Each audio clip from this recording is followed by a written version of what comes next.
Mishnah Yud-Bet, deuxième partie. Nous allons maintenant étudier le 6e décret. Il s'appelle, c'est un seul mot, Vea Sefer, et le livre. Alors c'est certes, on ne parle pas de tous les livres, on parle seulement des livres Kodesh. Il y en a 24. C'est le Tanakh. Il y a la Torah, c'est les Chamisha Chumshe Torah, il y a 5 livres, Bereshit à Devarim, plus 19 livres des Nevi'im et des Ktuvim. Alors, vous allez me poser la question, un livre, bon, à l'époque, c'était pas un livre comme on le connaît aujourd'hui, c'était un rouleau de parchemin. C'est Kadosh, c'est Tahor, quel rapport avec la Touma? Le problème, c'est que justement, du fait que c'est Kadosh, les Bnei Israël à l'époque, ils utilisaient cette Kedusha pour protéger leur aliment de Trouma. Ils se disaient, dans ma Sefria, dans ma salle à manger, tous mes rouleaux de Nevi'im, de Ktuvim, de Torah qui sont rangés dans l'armoire, ils sont Tahor, ils sont Kadosh, c'est fermé, les enfants, ils n'ont pas accès. Moi, j'ai de la Trouma, j'ai un cajot de pommes, de Trouma que je dois donner au Kohen, je vais le voir dans 2 jours. J'ai peur que ces pommes, ils vont devenir tamées, parce que peut-être mes enfants, ils vont toucher, c'est possible que dans le jardin, ils ont joué avec un chéret, un reptile mort, ils sont avatouma, et s'ils vont toucher les pommes, ils vont les rendre rishon la touma, et donc on va devoir les brûler, parce que c'est de la trouma qui est psoula, c'est de la trouma tmea.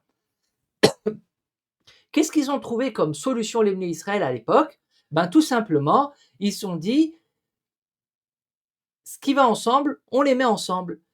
La trouma, elle est censée être théora, on va la mettre avec les parchemins, avec le Tanakh, qui est censé être Kadosh. Comme ça, la Gdusha avec la Gdusha, jusqu'à que je vois le Kohen. Donc c'est une bonne idée, de prime abord. Sauf qu'avec le temps, les rats et les souris, ils ont été au courant qu'il y avait des pommes là-bas. Et donc ils ont été manger les pommes. Et en mangeant les pommes, ils ont été grignoter également les parchemins de Torah. Ce qui a rendu Pasoul, ça a effacé les noms d'Hachem, etc. Ça a fait du bisayon à Torah.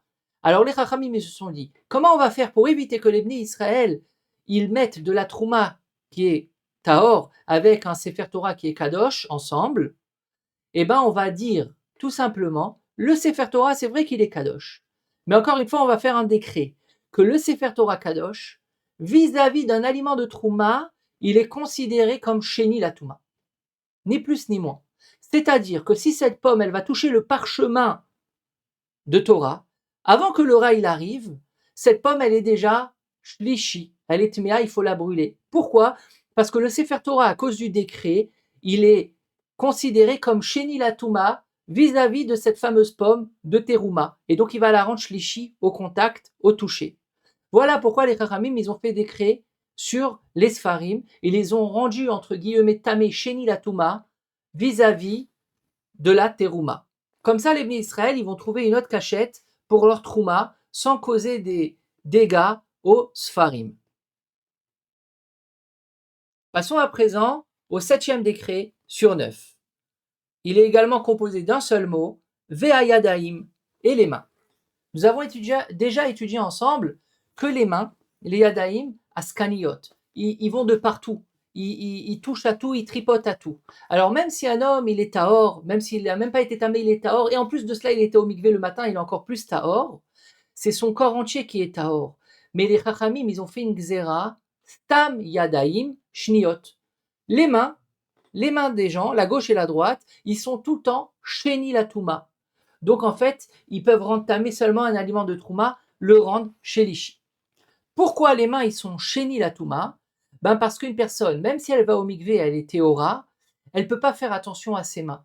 Tout le temps, il va se gratter la tête, il va mettre ses mains dans la poche, il va toucher dans l'armoire, il sait pas ce qu'il y a, il va toucher n'importe où. Ses mains, du fait qu'ils sont constamment ils sont en vadrouille, et ben c'est très possible qu'ils touchent de la touma, etc. Donc les chachamim ils ont dit les mains, même si une personne elle est tahor, même si une personne elle a été au mikvé en étant théora, ses mains ils sont shniot, et donc si ses mains ils sont considérés comme sheni la touma, s'ils vont toucher une pomme de trouma, la pomme elle va être mea shlishi, la trouma. D'accord? Donc avant de toucher tout aliment de trouma, qu'est-ce qu'il faut faire? Il faut rendre tahor les mains qui sont tamées, les mains qui sont sheni. Comment on rend tahor? C'est ce qu'il y a de plus facile, netilat yadaim. Il n'y a pas besoin de l'eau de la rivière, il n'y a pas besoin de tremper tout le corps. Ça suffit de laver les mains, de faire un Netilat Yadayim. C'est la raison d'ailleurs pour laquelle on fait Netilat Yadayim avant de manger, le matin au lever, avant de prier les 3 prières. On fait Netilat Yadayim pour justement enlever le Sheni Latouma pour un laps de temps, le temps de la tfila ou du repas, des mains, pour manger Betahara ou prier Betahara. Donc la même chose. Avant d'avoir tout contact avec un aliment de Trouma, toute personne, même si elle est tahor, elle a l'obligation de se laver les mains, puisque les mains, ils sont stam shniot, la Touma. J'ai vu 2 explications pourquoi les mains, ils sont stam shniot, la Touma. La première explication, c'est celle de Rashi et du Roche. Ils disent techniquement, la main, puisqu'elle va de partout, elle est censée être sale. Elle touche à la sueur, elle touche à la poussière, elle touche à des saletés. Donc lorsqu'elle va toucher un aliment de Trouma, elle va à son tour le salir. Nous ne sommes pas dans de la Touma et de la Tahara, nous sommes dans de l'hygiène. Et puisque la Trouma, un aliment de Trouma, une pomme de Trouma, c'est Kadosh, il ne faut pas seulement faire attention à ne pas la rendre tamée, il faut également faire attention à ce qu'elle reste propre au maximum. Et puisque les mains, ils ne sont pas propres, c'est pour ça qu'on a demandé de faire Netilat Yadayim avant de toucher la Trouma. Et si on ne fait pas Netilat Yadayim, eh ben on rend tamé la Trouma. C'est le décret qu'ils ont fait Chachamim, puisque les mains, ils sont considérés comme Sheni, et Sheni, il rend Shlishi, la Trouma. D'après les rabbanim de Rashi, c'est-à-dire Rashi ramène une deuxième explication dans Masechet Shabbat Yuddalet, Beshem Rabotav, au nom de ses maîtres. Et c'est également l'avis du Rambam. Eux, ils disent que non, on reste focalisé sur la Touma et la Tahara. Et c'est vrai que les mains, ils touchent n'importe quoi, donc ils sont sales. Mais les mains, ils peuvent toucher aussi un chéret qui a Vatuma et devenir richonne, et rendre richonne tout le corps de la personne. Les mains, ils peuvent toucher un aliment qui est richonne et devenir chéni, les mains seulement, mais pas le reste du corps. C'est la particularité qu'il y a dans les mains. C'est que c'est vrai qu'ils sont racolés au corps, on ne peut pas les détacher. Mais au niveau de la Touma, ils peuvent recevoir la Touma que dans le périmètre de la main et pas dans tout le corps. Et seulement chéni la Touma, bien entendu. Alors que si les mains, ils touchent du Hav et il devient Rishon, ou les mains, ils touchent un maître qui est Avi Avotatouma, ils deviennent Hav, du moment où c'est pas Chéni, du moment où c'est Hav ou Rishon, ben c'est tout le corps qui en prend, c'est une connexion sur tout le corps. C'est que lorsque les mains, ils deviennent Chéni la Touma en touchant du Rishon, qu'il n'y a que les mains qui deviennent Chéni et pas le reste du corps. C'est la particularité qu'il y a dans les Yadaïm. Donc, Stam Yadaïm, Shniot, c'est le 7e décret, la 7e Xéra qui est mentionnée dans la Mishnah. Juste pour conclure, d'après le Rambam et les maîtres de Rashi, c'est du fait que les mains, ils vont toucher de la Touma. Les mains, ils vont peut-être toucher du Rishon, ils vont devenir Sheni. Et à leur tour, ils vont rendre Tamé, un aliment de Trouma, chez l'Ishi. Donc, c'est quoi la différence, la nafkamina entre les 2 avis que nous avons énumérés pour comprendre pourquoi les mains, ils sont Sheni? Eh bien, d'après le 2e avis, on reste tout le temps focalisé dans la Touma et la Tahara. Alors que d'après le premier avis, qui était une question de propreté, on s'éloigne de la Touma et la Tahara. On veut juste faire de l'hygiène, on veut faire attention que la Touma, elle reste propre. C'est pour ça qu'on fait attention et on lui a fait une xéra que les mains, ils sont comme Sheni la Touma. Et si on ne se lave pas les mains avant de toucher la Touma, on va la rendre pasoul chez l'Ishi. Mais on perd en fait la continuité de la Mishnah qui traite seulement de la Touma et la Tahara et pas de la propreté. Mais bon, c'est pas une grande question, du fait que tout notre but, c'est de protéger la Trouma. Donc on doit la protéger aussi bien de la Touma que de la saleté. Voilà pour le 7e décret de la Mishnah. C'est marqué dans la Mishnah, ou Dvulium. Alors il faut savoir, c'est un peu trompeur, mais Dvulium, c'est pas un décret de Chachamim. Dvulium, ça fait pas partie des 9 décrets. Dvulium, nous l'avons déjà étudié. Une personne qui est Rishon la Touma, pour être Tahor, il faut qu'il aille au mikvé et qu'il attende la tombée de la nuit. Il a été au mikvé, Kol HaKavod, il est déjà Tahor, mais il n'a pas accès à la Trouma jusqu'à la tombée de la nuit.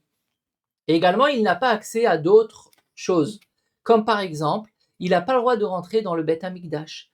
Et s'il rentre dans le Beth Amikdash, il est Chayav Karet Albiyat Amikdash. Alors c'est vrai qu'il a été au mikvé, il est plus richon, il est tahor, mais puisque la tombée de la nuit, elle n'est pas encore arrivée, il n'est pas entièrement tahor. Il ne peut pas rentrer au Beth Amikdash, et également, il ne peut pas toucher de la Trouma. Ça, c'est Minatora. Ce n'est pas un décret de Chachamim, c'est Minatora. Et à la tombée de la nuit, il va être entièrement tahor, donc s'il va toucher un aliment de Trouma, ça ne va rien se passer. Mais tant que la nuit, elle n'est pas tombée, Certes, il n'est plus Rishon la Touma grâce au fait qu'il a été au mikvé, mais il est considéré comme Sheni la Touma vis-à-vis d'un aliment de Trouma. Et donc, s'il va toucher un aliment de Trouma avant la tombée de la nuit, il va le rendre pasoul, il va le rendre tamé, shlishi, la Touma. La grande question que j'ai sur cette halakha qui s'appelle Tevulium, si ce n'est pas une Gzerat Rachamim qui fait partie des 9 Gzerot, pourquoi nous l'avons mis entre la 7e Gzera, entre la 8e Gzera et la 9e Gzera? Pourquoi ne pas mettre cette halakha de Tevulium à la fin de la Mishnah? Pourquoi? On l'aurait mis à la fin de la Mishnah parce que c'est le même sujet, c'est pour protéger la terouma. Mais c'est pas une xéra, donc ne le mets pas au milieu des xérotes. Pourquoi ça a été mis au milieu des xérotes? C'est une shéla, j'ai pas de réponse, mais comme ça, c'est l'ordre qui est mentionné dans la Mishnah. Et pour conclure, voyons les deux derniers décrets, le 8e et le 9e, ils sont en sandwich ensemble parce qu'ils se ressemblent. Je les lis dans les mots. Ve'aochalim ve'akelim shenit meu bemashkim. Des aliments et des objets qui sont devenus tamés à cause d'un liquide. Pour expliquer, je vais différer entre les aliments et les objets. Commençons par les aliments. Nous savons tous qu'un aliment, un ochel, il peut devenir rishon la touma si un avatouma le touche, donc dans la pyramide de la touma.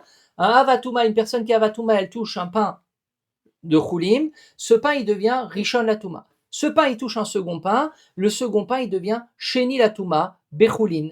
Ce second pain il touche un troisième pain choulin, ça fait rien du tout. Parce que dans choulin on s'arrête à sheni la touma dans le degré des toumot. Par contre si ce second pain qui est sheni la touma il va toucher un aliment, un pain de trouma, il va le rendre shlishi. Ça c'est pour les ochalim. Par contre les mashkim, les liquides, nous avons déjà étudié. Un liquide, qu'il se rende tamé par n'importe quelle source de Touma, c'est-à-dire qu'il se rende tamé par un Avatouma, par un Rishon la Touma, ou même par un Sheni la Touma, il sera tout le temps Rishon la Touma. Mashkim Tamid Trila. Un mashké, un liquide, il est tout le temps Rishon la Touma. Donc si c'est un Avatouma qui l'a touché, c'est normal, ça descend d'un degré, ça passe à Rishon. Le chidouche, il est que lorsque c'est un Rishon la Touma qui l'a touché, le liquide Taor, et ben le Rishon la Touma, il va faire le liquide Taor comme lui, Rishon. Et plus que ça, si c'est un Sheni la Touma, un pain qui est Sheni la Touma qui va toucher un liquide, Taor, ce liquide il va être tamé plus fort que son métameur, plus fort que la base, la source de Touma. Il va être Rishon la Touma, c'est ça la Xerat Rachamim. Et donc en fait un liquide, qu'il soit devenu tamé à cause de toutes les sources de Touma, Av, Rishon ou Sheni, et il est tout le temps Rishon, ben il rendra tout le temps tamé un aliment de Trouma, Sheni, dans la pyramide de la Touma. Pourquoi les Chachamim ils ont fait cela? Pourquoi ils ont dit qu'un liquide il est tout le temps Rishon la Touma? Pourquoi cela? Parce qu'en fait, tout ce qui est liquide, il peut recevoir la Touma très rapidement. Il y a une grande différence, et nous l'avons déjà étudié, entre un aliment et un liquide. C'est Masechet Marchirim. Un aliment, pour devenir tamé, prenons le cas d'une pomme ou d'une poire, il faut à tout prix qu'avant que la relation entre la touma et la poire, il faut que la poire, elle a eu le baptême de l'eau. Elle a été mourchar bemaïm, c'est-à-dire qu'il y a eu de la rosée sur cette poire ou de l'eau, elle a été rincée avec le consentement du propriétaire. C'est qu'à partir de ce moment-là qu'un aliment peut commencer à recevoir la touma. Alors qu'un liquide, de l'eau ou une boisson, du jus de raisin, il reçoit la touma directement, tout simplement parce qu'on ne peut pas faire le baptême de l'eau à un liquide, puisque c'est lui-même de l'eau, c'est lui-même du liquide. C'est pour ça qu'il reçoit la touma directement. Et du fait que c'est très facile à rendre tamé un liquide par rapport à un aliment, puisqu'il n'y a pas un point de départ. Dès le début, le liquide, il peut recevoir la touma, alors que l'aliment, c'est seulement après qu'il a été rincé. Nous avons fait, les Chachamim ont décrété qu'un aliment, il est tout le temps rishon la touma. Qu'il se rende tamé par un Av, par un rishon ou par un sheni, ça ne change pas sa source de touma, il sera tout le temps rishon la touma. Voilà l'avant-dernière xéra, la 8e. Et pour la dernière xéra, pour conclure la Mishnah Yudbet et conclure notre Masechet Zavim, c'est les kelim. Alors les kelim, c'est un objet. Par exemple, une casserole. Une casserole, c'est comme un homme. Nous avons étudié un homme, pour recevoir la touma, c'est qu'un avatouma, c'est qu'une source de touma qui est avatouma, qui peut rendre tamé l'homme, rishon. Bah, c'est la même chose pour un objet en bois, un objet en fer, etc., il ne peut recevoir la Touma, ou même en argile, seulement d'un Havatouma. Un homme et un objet reçoivent la Touma seulement d'un Havatouma pour devenir Rishon.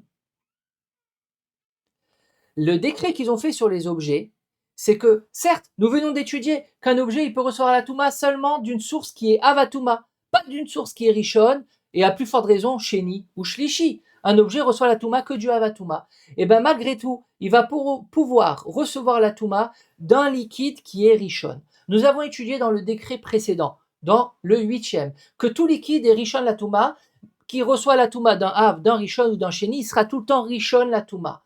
Maintenant, on va un peu plus loin dans le décret. On dit que tout liquide qui est Rishon la Touma, il peut rendre tamé un objet et il va le rendre comme lui, Rishon la Touma.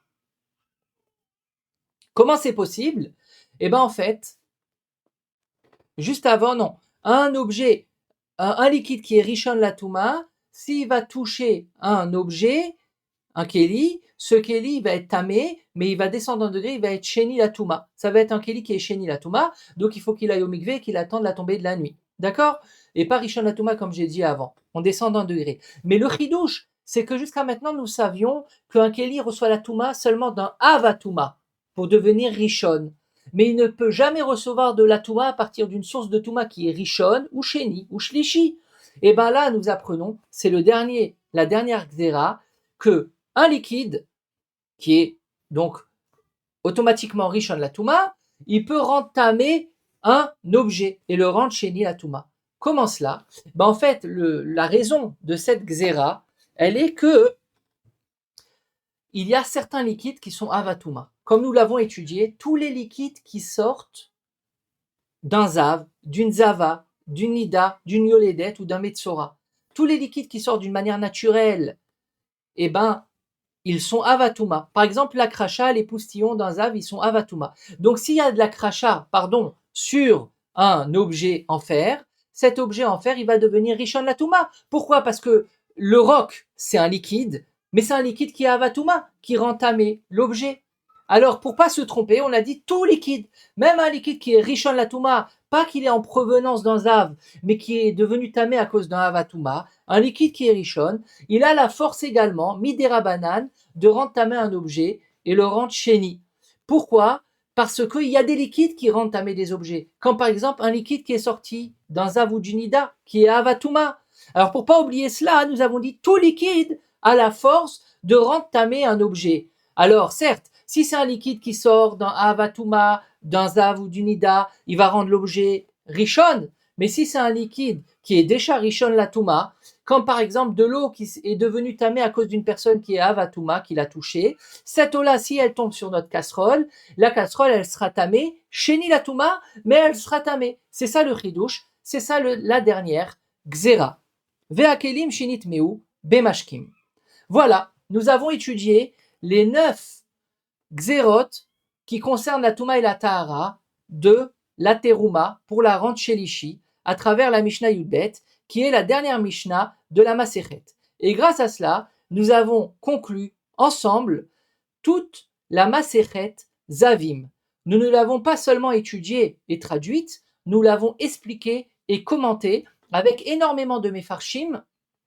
C'est la raison pour laquelle celui qui a eu la chance d'étudier entièrement la Masechet, il peut faire Sioum avec le Kaddish des Sioumim, comme nous le faisons lorsque nous terminons une Masechet de Gemara. C'est la même chose, c'est moutar même, Erev, Pessah, Ta'anit Bechorot, de rendre Yotze tous les Bechorot et les éviter de faire le jeûne de la veille de Pessah, en faisant le Sioum, par exemple, de Masechet Zavim, ou toute autre Masertot de Mishnah, du moment où elle a été étudiée, Beyoun, d'une manière approfondie, ce que nous avons eu la chance ensemble de faire jusqu'à présent. Alors, à bientôt pour une nouvelle Masechet. Et Mazal Tov.